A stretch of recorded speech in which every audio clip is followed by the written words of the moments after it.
ગુજરાતના ખેડૂતોનો અવાજ તંત્ર સુધી પહોંચી રહ્યો હોય કે ના પહોંચી રહ્યો હોય, પરંતુ આ વિરોધ ક્યાંક ને ક્યાંક હવે દેશભરમાં જે ખેડૂત આગેવાનો છે એમના સુધી પહોંચી રહ્યો છે।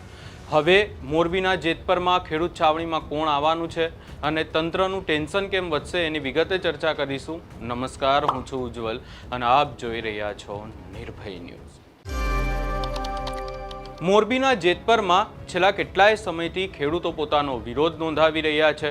સૌથી પહેલા ક્યાંક ને ક્યાંક ખેડૂતો દ્વારા એક છાવણી બનાવવામાં આવી હતી, ત્યાં ખેડૂતોએ વિરોધ કર્યો, ઉપવાસ આંદોલન કરવામાં આવ્યું, આંદોલન પાર્ટ 3 પણ ચાલી રહ્યું છે અને આ તમામ ચર્ચાઓની વચ્ચે હવે ખેડૂતોનું આંદોલન અને ખેડૂતોનો અવાજ જે ગુજરાતના ખેડૂતો દ્વારા ઊભો કરવામાં આવ્યો છે એ ક્યાંક ને ક્યાંક દેશવ્યાપી આંદોલન તરફ આગળ વધી રહ્યું છે। ખાસ કરીને જો ચર્ચા કરવા જઈએ તો હવે મોરબીના જેતપરમાં એક ખેડૂત આગેવાન આવવાના છે અને એમને લઈને જો ચર્ચા કરવા જઈએ તો અહીંયા વાત કરવામાં આવી છે ગુજરાત સત્યાગ્રહ છાવણીમાં મહારાષ્ટ્ર ખેડૂત સંગઠનના રાષ્ટ્રીય અધ્યક્ષ રઘુનાથ દાદા પાટીલ, જે રઘુનાથ દાદા પાટીલ છે એ હવે ગુજરાતમાં આવવાના છે। જેતપરમાં મોરબીમાં જે ખેડૂતોની છાવણી છે ત્યાં આવવાના છે।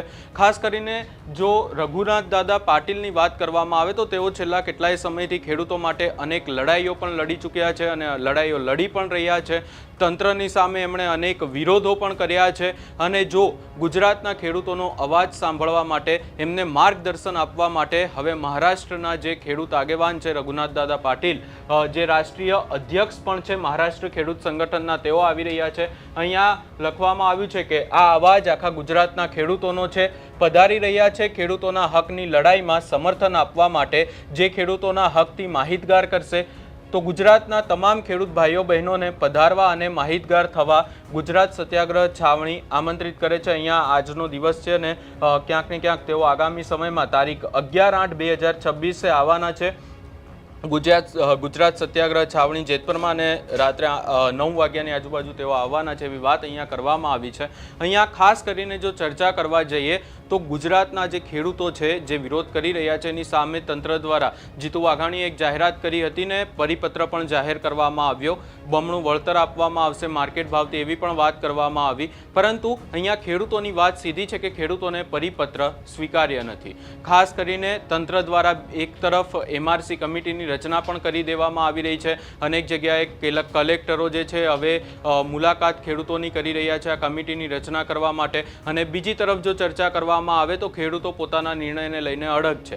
ખેડૂતો દ્વારા તો એટલી પણ વાત કરવામાં આવી છે કે નવો પરિપત્ર જો જાહેર નહીં કરવામાં આવે તો ખેડૂતો 2027ની ચૂંટણી સુધી વિરોધ ઉપર બેસશે, પરંતુ નવો પરિપત્ર તંત્રએ જાહેર કરવો અને કરવો જ પડશે। હવે અહીંયા વાત કરવામાં આવે કે રઘુનાથ દાદા પાટીલ આવશે તો પછી તંત્રનો ટેન્શન કેમ વધશે, કારણ કે ક્યાંક ને ક્યાંક આ આંદોલન દિવસે ને દિવસે વધુ ઉગ્ર બનશે અને દેશવ્યાપી જો બનશે તો પછી તંત્રને આંદોલન સંભાળવું પણ મુશ્કેલ પડશે।